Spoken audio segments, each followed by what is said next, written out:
नमस्कार और स्वागत है। आज हम भारतीय संविधान के एक बहुत ही महत्वपूर्ण अनुच्छेद पर बात करने वाले हैं। जी। अनुच्छेद 122। ये अक्सर चर्चा में रहता है, खासकर जब संसद और अदालतों के बीच की बात आती है ना? हाँ, बिल्कुल। ये संसद की आंतरिक स्वायत्ता से जुड़ा है। हाँ, मतलब ये वो प्रावधान है जो संसद कैसे काम करेगी, उसकी कार्यवाही की वैधता और सांसदों को मिले कुछ खास अधिकारों की, आप कह सकते हैं, रक्षा करता है। सही कहा। आज हम यही समझने की कोशिश करेंगे कि भाई संविधान बनाने वालों ने ऐसा क्यों सोचा कि संसद की कार्यवाही में कोर्ट ज्यादा दखल ना दे। सांसदों को ये जो विशेषाधिकार मिले हैं वो क्यों हैं? क्या वो बिना किसी डर के अपना काम कर सकें इसलिए? और क्या ये मतलब अनलिमिटेड हैं? ये बहुत अहम सवाल है। हाँ, तो हमने इसके लिए कुछ नोट्स और लेख देखे हैं और उसी के आधार पर आज ये चर्चा करेंगे। कभी ये ख्याल आया कि जैसे संसद का सत्र चल रहा हो और कोई सांसद कुछ कह दे सदन में, तो उस पर बाहर कोर्ट में केस क्यों नहीं हो सकता? ये आम सवाल है। या मान लीजिए संसद में कोई बहस हुई, वोटिंग हुई और प्रक्रिया में कोई छोटी मोटी गड़बड़ी हो गई, तो क्या पूरा कानून ही खारिज हो जाएगा?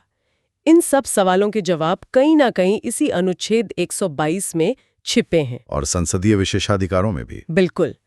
तो चलिए आज इसी की तह तक चलते हैं, इसकी परतें खोलते हैं। जरूर। तो सबसे पहले आप हमें बताएं कि अनुच्छेद 122 आखिर कहता क्या है, इसका मूल आइडिया क्या है? देखिए, अनुच्छेद 122 में अगर हम सीधे सीधे देखें तो दो मुख्य बातें हैं। ओके। दोनों ही संसद की मतलब अंदरूनी स्वतंत्रता को पक्का करती हैं। पहला हिस्सा कहता है कि संसद की किसी कार्यवाही की वैधता को प्रक्रिया की किसी कथित अनियमितता के आधार पर आप कोर्ट में चैलेंज नहीं कर सकते। प्रक्रिया की अनियमितता मतलब जैसे मान लीजिए कोई बिल पास हुआ और उसमें वोटिंग का तरीका शायद नियमों के हिसाब से ठीक नहीं था या बहस का समय कम दिया गया, तो सिर्फ इस प्रोसेस की गड़बड़ी के आधार पर आप अदालत नहीं जा सकते कि ये कानून रद्द करो। अच्छा, तो मतलब प्रक्रिया में चूक हो जाए तो कोर्ट कुछ नहीं कहेगा, पर इसका मतलब ये तो नहीं कि संसद कुछ भी कर दे। नहीं, बिल्कुल नहीं। यहीं पर वो बारीकी है जो समझनी जरूरी है। ये जो छूट है ये सिर्फ प्रक्रिया की अनियमितता यानी प्रोसीजरल इरेगुलरिटी पर है। अगर कार्यवाही ही संविधान के किसी मूल सिद्धांत के खिलाफ है, मतलब संवैधानिक अनियमितता है, तब तो कोर्ट बिल्कुल देख सकता है। ओके, ये महत्वपूर्ण अंतर है, प्रक्रिया बनाम संवैधानिकता। बिल्कुल। अब आते हैं इसके दूसरे हिस्से पर। वो कहता है कि संसद का कोई अधिकारी जैसे स्पीकर या चेयरमैन या कोई सदस्य जिसे संविधान ने या संसद के नियमों ने कोई शक्ति दी है, जैसे सदन चलाने की या व्यवस्था बनाने की। हाँ बिल्कुल, तो वो अपनी उन शक्तियों का इस्तेमाल कैसे कर रहा है, इस पर कोई कोर्ट सवाल नहीं उठा सकता। मतलब स्पीकर ने किसी को बोलने दिया, किसी को नहीं दिया या किसी मुद्दे पर व्यवस्था दी, तो आप उस फैसले को लेकर कोर्ट नहीं जा सकते। अच्छा, तो मतलब संसद अपने घर के अंदर कैसे काम करेगी, नियम कैसे लागू होंगे, डिसिप्लिन कैसे मेंटेन होगा, इन सब में उसे काफी हद तक पूरी आजादी है। हाँ, कह सकते हैं न्यायपालिका उसमें आमतौर पर दखल नहीं देगी। ये एक तरह से विधायिका के काम करने की स्वतंत्रता सुनिश्चित करता है। ये तो फिर सेपरेशन ऑफ पावर्स ऐसा हुआ, शक्तियों का पृथक्करण। हाँ, आप इसे उसी सिद्धांत का एक हिस्सा मान सकती हैं जो विधायिका की आज़ादी को बनाए रखता है, और इसी आज़ादी को और मजबूती मिलती है संसदीय विशेषाधिकारों से। हाँ, पार्लियामेंट्री प्रिविलेजेस, इनका जिक्र अनुच्छेद 105 में भी है ना? जी हाँ, बिल्कुल। ये अनुच्छेद 122 के साथ मिलकर काम करते हैं, एक तरह से पूरक हैं। तो ये विशेषाधिकार क्या है, मतलब क्या खास छूट मिलती है सांसदों को? ये कुछ खास अधिकार और छूट हैं जो संसद को, मतलब पूरे सदन को, और सांसदों को व्यक्तिगत रूप से भी मिले हैं। इनका मकसद वही है कि वो बिना किसी डर या दबाव के अपना काम कर सकें। सबसे बड़ा और सबसे जरूरी है संसद में बोलने की आजादी। मतलब सदन के अंदर कही गई किसी भी बात के लिए या दिए गए किसी वोट के लिए किसी भी सांसद पर किसी भी कोर्ट में कोई केस नहीं चल सकता। अरे, ये तो बहुत बड़ी बात है। इसका मतलब सदन में कुछ भी कह सकते हैं? देखिए, कानूनी कार्रवाई से तो पूरी तरह छूट है, लेकिन इसका मतलब ये नहीं कि कोई लगाम ही नहीं है। अच्छा। संसद के अपने नियम होते हैं, अपनी आचार संहिता होती है, स्पीकर या सभापति होते हैं जो कार्यवाही को नियंत्रित करते हैं। अगर कोई सदस्य कुछ आपत्तिजनक या असंसदीय कहता है तो उसे रिकॉर्ड से हटाया जा सकता है, सदस्य को चेतावनी दी जा सकती है। या सदन खुद भी कार्रवाई कर सकता है? हाँ, सदन खुद भी अनुशासनात्मक कार्रवाई कर सकता है। तो नियंत्रण है, पर वो बाहरी अदालत का नहीं, सदन का अपना अंदरूनी नियंत्रण है। समझ गया। और कोई विशेषाधिकार? हाँ, और भी है। जैसे सत्र चलने से 40 दिन पहले और 40 दिन बाद तक सिविल मामलों में सांसदों को गिरफ्तार नहीं किया जा सकता। अच्छा, सिविल मामलों में, क्रिमिनल में नहीं, ये छूट क्रिमिनल मामलों या प्रिवेंटिव डिटेंशन पर लागू नहीं होती। ये इसलिए है ताकि वो सत्र में हिस्सा ले सकें, उनका विधायी काम न रुके। ठीक है। और एक और महत्वपूर्ण बात, संसद को अपनी अवमानना के लिए किसी को भी दंडित करने का अधिकार है, चाहे वो सदस्य हो या कोई बाहरी व्यक्ति। Contempt of house. ये जानना बड़ा दिलचस्प है कि आखिर ये सब प्रावधान, ये अनुच्छेद 122, ये विशेषाधिकार क्यों बनाए गए? क्या संविधान सभा में इस पर काफी बहस हुई थी? हाँ, ये बहुत ही मौलिक सवाल है और इसका जवाब हमें संविधान सभा के बहसों में मिलता है। डॉक्टर बाबा साहेब अंबेडकर के विचार इस पर बहुत स्पष्ट थे। उन्होंने क्या कहा था? उनका मानना था, जैसा कि हमारे स्रोत बताते हैं, कि एक असरदार और आजाद विधायिका जो है वो लोकतंत्र की कामयाबी के लिए सबसे जरूरी है। अगर संसद के हर छोटे बड़े प्रक्रियात्मक कदम पर अदालती चुनौती का खतरा मंडराता रहेगा तो वो अपना असली काम यानी कानून बनाना और सरकार पर नजर रखना ठीक से कैसे कर पाएगी? बात तो सही है। डॉक्टर अंबेडकर ने साफ कहा था कि संसद लोगों की इच्छा को दर्शाती है और उसे अपनी इज्जत, अपनी आज़ादी और अपने कामकाज की स्वायत्तता बनाए रखने का हक होना ही चाहिए। उनका तर्क था कि अदालतों का काम ये देखना है कि कानून संविधान के हिसाब से है या नहीं, न कि ये देखना कि संसद के अंदर रोजमर्रा की कार्रवाई कैसे चल रही है। उन्होंने तो इसे लोकतंत्र की रीढ़ कहा था, जिसे बाहरी दखलंदाजी से बचाना जरूरी है, खासकर प्रक्रिया के मामलों में न्यायपालिका के दखल से। सोचिए ना, अगर हर बिल पर बहस के समय या वोटिंग के तरीके को लेकर कोई कोर्ट चला जाए तो फिर तो कानून बन ही नहीं पाएंगे। हाँ, प्रक्रिया ही रुक जाएगी। और ये भी ध्यान रखना चाहिए कि ये विचार कोई एकदम नया नहीं था।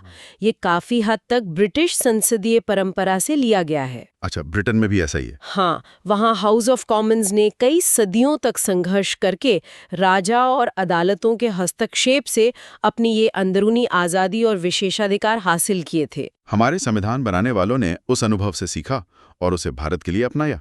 तो मतलब इसके पीछे एक सोचा समझा ऐतिहासिक कारण और उद्देश्य था विधायिका की स्वतंत्रता। हाँ। लेकिन अब सवाल ये है कि आज के समय में इतने साल बाद ये अनुच्छेद 122 कितना प्रासंगिक है? क्या हालात बदल गए हैं? ये एक बहुत मौजूद सवाल है, क्योंकि हमने हाल के सालों में देखा है संसद में हंगामा, सदस्यों का निलंबन, ये सब बहुत बड़ा है। जैसे वो 2023 के शीतकालीन सत्र की घटना याद है? हाँ, वो सुरक्षा चूक वाले मामले के बाद जो हुआ था। हाँ, उस मुद्दे पर जबरदस्त हंगामा हुआ और फिर विपक्ष के 50 से ज्यादा, बल्कि शायद कुल मिलाकर 140 से ज्यादा सांसदों को सस्पेंड कर दिया गया था। जी, बहुत बड़ी संख्या थी। अब इतने बड़े पैमाने पर निलंबन हुआ तो राजनीतिक बहस तो बहुत हुई। विपक्ष ने कहा कि ये लोकतंत्र को दबाना है, सरकार और स्पीकर ने कहा कि सदन चलाने के लिए जरूरी था। लेकिन मुद्दे की बात यह है कि इस निलंबन की प्रक्रिया को जहां तक मुझे पता है, अदालतों में सीधे चुनौती नहीं दी गई या अदालतों ने इसमें दखल देने से परहेज किया। तो क्या ये अनुच्छेद 122 का ही असर है? बिल्कुल, ये अनुच्छेद 122 के सिद्धांत का एक सीधा उदाहरण है। सदन के अंदर का कामकाज, अनुशासन, प्रक्रिया, इन मामलों में न्यायपालिका सामान्य तौर पर हस्तक्षेप नहीं करती है। और ये हमेशा से ऐसा ही रहा है। हाँ, अदालतों का रवैया ऐतिहासिक रूप से यही रहा है। इसका एक बहुत मशहूर केस है 1965 का केशव सिंह मामला। अच्छा, वो क्या था? उसमें उत्तर प्रदेश विधानसभा और न्यायपालिका के बीच अधिकारों को लेकर एक बड़ा टकराव हो गया था। विधानसभा ने किसी केशव सिंह नाम के व्यक्ति को सदन की अवमानना के लिए सजा दी थी। ओके। जब मामला हाईकोर्ट और फिर सुप्रीम कोर्ट गया तो सुप्रीम कोर्ट ने एक बहुत लंबा चौड़ा फैसला दिया। उसमें उन्होंने नागरिकों के मौलिक अधिकारों और जुडिशियल रिव्यू के महत्व को तो माना, लेकिन साथ ही ये भी कहा कि सदन को अपनी कार्यवाही चलाने और अनुशासन बनाए रखने के बहुत व्यापक अधिकार हैं। और अदालतें आमतौर पर सदन के अंदरूनी मामलों में तब तक दखल नहीं देंगी जब तक कोई साफ साफ संवैधानिक उल्लंघन न हो रहा हो। ये केस आज भी एक मील का पत्थर माना जाता है। लेकिन यहीं पे वो नाजुक संतुलन वाली बात फिर आ जाती है। जैसे आपने कहा और जैसे हमने 2023 वाले मामले में देखा, इन विशेषाधिकारों और अनुच्छेद 122 से मिली छूट के गलत इस्तेमाल के आरोप भी लगते हैं। हाँ, ये हमेशा से बहस का मुद्दा रहा है। अक्सर विपक्ष कहता है कि सत्ता पक्ष इन शक्तियों का इस्तेमाल असहमति को दबाने के लिए या विरोधियों को परेशान करने के लिए कर रहा है। देखिए, ये दुविधा तो है। एक तरफ संसद ठीक से चले, उसकी गरिमा बनी रहे, इसके लिए स्पीकर या चेयरमैन के पास अधिकार होने जरूरी हैं। हाँ, वरना तो केओस हो जाएगा। बिल्कुल। लेकिन दूसरी तरफ ये सवाल भी है कि उन अधिकारों का इस्तेमाल कितना निष्पक्ष और न्याय संगत हो रहा है। विशेष अधिकारों का मकसद सांसदों को अपना काम करने में मदद देना है, न कि उन्हें हर तरह की जवाबदेही से पूरी तरह आजाद कर देना। ये संतुलन वाली बात बार बार आ रही है। हाँ, क्योंकि यही सबसे जरूरी है। चलिए, इसे एक उदाहरण से समझते हैं ताकि ये और साफ हो जाए। मान लीजिए संसद में किसी बिल पर बहस चल रही है। ठीक है। और कोई सांसद जोश में आके कोई ऐसी बात कह देता है जो बहुत तीखी है, शायद किसी व्यक्ति या समूह को अपमानजनक लगे। ऐसा हो सकता है। अब बाहर उस बयान पर हंगामा मच गया, मीडिया में खूब चर्चा हुई, और वो व्यक्ति या समूह जिसे लगा कि उसकी मानहानि हुई है, वो उस सांसद के खिलाफ कोर्ट में मानहानि का मुकदमा कर देता है। अब क्या होगा? अनुच्छेद 122 कैसे काम करेगा यहाँ? ऐसी सिचुएशन में, जैसा हमने पहले बात की, अनुच्छेद 105(1) के तहत उस सांसद को सदन में कही गई बात के लिए पूरी कानूनी इम्यूनिटी है। पूरी इम्यूनिटी? हाँ, पूरी। तो बहुत ज्यादा संभावना है कि कोर्ट उस मानहानि के मुकदमे को या तो लेगा ही नहीं या फिर उसे खारिज कर देगा। कोर्ट यही कहेगा कि ये बयान संसद की कार्यवाही का हिस्सा था, ये संसदीय विशेषाधिकार के दायरे में आता है और अनुच्छेद 122 हमें इसकी समीक्षा करने से रोकता है। तो क्या इसका मतलब ये हुआ कि सांसद कुछ भी अपमानजनक बोलकर बच जाएगा, कोई जिम्मेदारी नहीं? नहीं, ऐसा बिल्कुल नहीं है। देखिए, कोर्ट का दखल ना देना एक बात है, पर इसका मतलब ये नहीं कि कोई कार्यवाही हो ही नहीं सकती। अच्छा, तो फिर क्या होगा? यहीं पर संसद का अपना अंदरूनी सिस्टम काम आता है। सदन के जो पीठासीन अधिकारी हैं, स्पीकर या सभापति, वो सदस्य को चेतावनी दे सकते हैं, उस बयान को रिकॉर्ड से निकालने का आदेश दे सकते हैं, और अगर मामला ज्यादा गंभीर है तो उसे संसद की विशेषाधिकार समिति यानी प्रिविलेज कमेटी या आचार समिति यानी एथिक्स कमेटी को भेजा जा सकता है। अच्छा, ये समितियां क्या करती हैं? ये समितियां मामले की पूरी जांच करती हैं। वो सदस्य को बुलाकर उसका पक्ष सुनती हैं।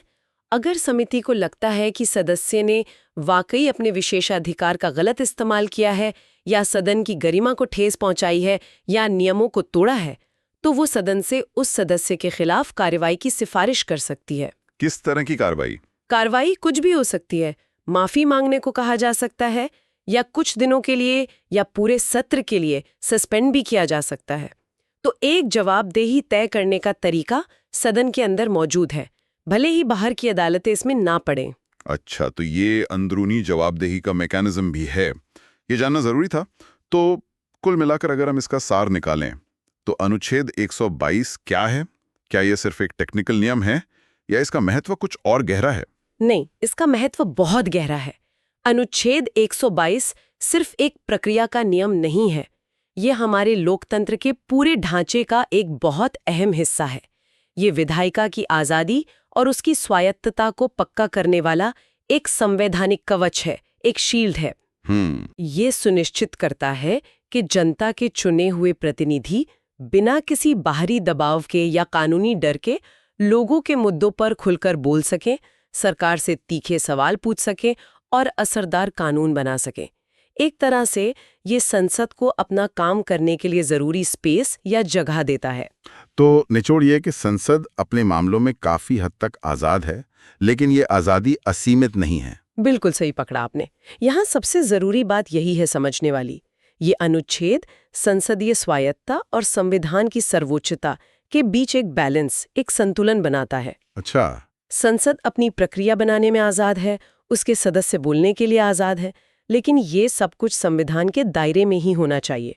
अगर संसद का कोई काम या कोई कानूनी संविधान के मूल अधिकारों का या उसके बेसिक स्ट्रक्चर का उल्लंघन करता है, तो अनुच्छेद 122 न्यायपालिका को उस कानून की संवैधानिकता जांचने से नहीं रोकता। यानी जुडिशियल रिव्यू का अधिकार बना रहता है। स्वायत्तता, ये सब संविधान के अधीन है, संविधान से ऊपर नहीं।